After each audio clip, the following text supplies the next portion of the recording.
Greetings, Raider family. I'm here with you today to share some information regarding recent events that have occurred in the Reynoldsburg City School District. My goal today is to share information regarding how we determine whether bus routes will be suspended, that we are following district protocols and procedures in the implementation of our crisis plan, and then finally share information regarding strategies for parent and family engagement to keep our students safe. Every day, Reynoldsburg City Schools wants to have kids at school in front of a teacher. And as a result, when we have to cancel buses, we don't take that lightly.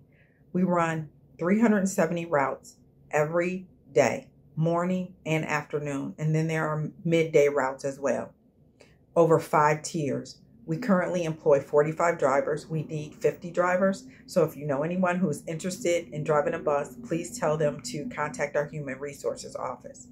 During the month of February, we had to suspend routes 3 times. The number that we suspended decreased over time, but it still, we recognize, was an inconvenience for parents. And our goal is not to minimize the importance of students having transportation to get them to and from school. So we do want to make sure that people understand the process that we engage in when determining whether or not we cancel bus routes. So one of the things I will tell you is that we look at bus driver attendance on a regular basis. We need to ensure that we have drivers available to cover all of the routes that we have. Additionally, the time of day and the number of drivers absent will determine if there are cancellations needed. For example, if at 9 p.m. we have 6 drivers who call in, we can manage covering all of the bus routes. But if we have 2 drivers who call in sick or absent at 5:30 in the morning, then we now have to transition into potentially canceling bus routes. We will notify parents as soon as possible. It may seem like we're canceling buses very late, but if we don't find out till 5:30 in the morning, that contributes to the lateness of contacting parents. Our goal is also to distribute cancellations so we don't impact the same students or the same bus routes repeatedly. In addition to maintaining bus routes, Reynoldsburg City Schools wants to make sure that our students have a safe riding experience. So if buses are late, I would encourage you to contact either the transportation department or contact your building principal. They can give you updates on whether or not buses are on time or running late. Additionally, I would ask and encourage all parents, if your children ride a school bus, to go over proper school bus behavior. It is imperative that our students know the rules and know how to behave on the bus, because it becomes a safety issue if the driver is distracted. The next area I would like to speak to you about is safety and security. Safety is vital to providing a quality learning experience. If our kids don't feel safe and nurtured and valued, learning will not be effective. During the month of February, we received threats of violence at our schools. There were 2 guns found at Livingston campus, and we had a student who was involved in an accidental shooting. As a district, we strive to provide pertinent information in a timely manner. We know students share information very quickly through social media. During a crisis, administration works with external partners such as law enforcement agencies at a specific location to, 1, investigate and verify information. And during that time, information may appear as though it's being delayed, when actually we're trying to verify information before putting it out to parents in the larger community. So we will inform you, for example, that there is a lockdown. However, details regarding why a lockdown has occurred may be delayed because of the investigation process. In addition to the investigation, we have to coordinate the communication process, how that information is delivered through the larger community.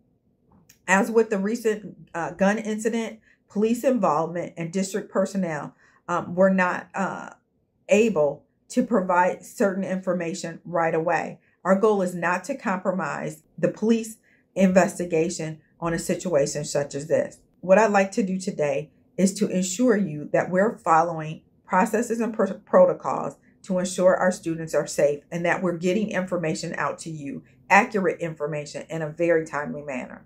As an administrative team, we review the incident in our response to that. District leaders determined that there were some things that were successful and there were opportunities for changes or improvement.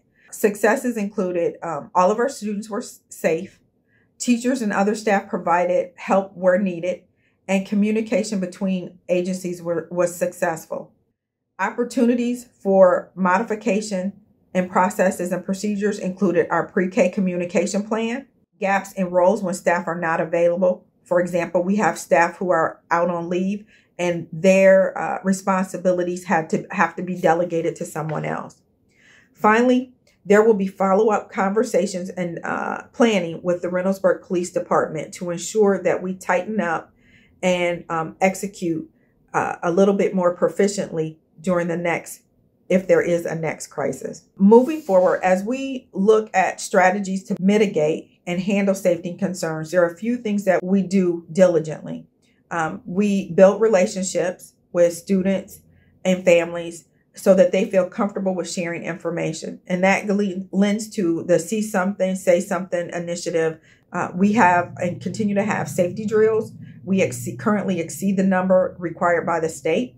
We review and modify processes and procedures, and we continue to educate our safety and security staff as well as our teaching staff on best practices as it relates to crisis management.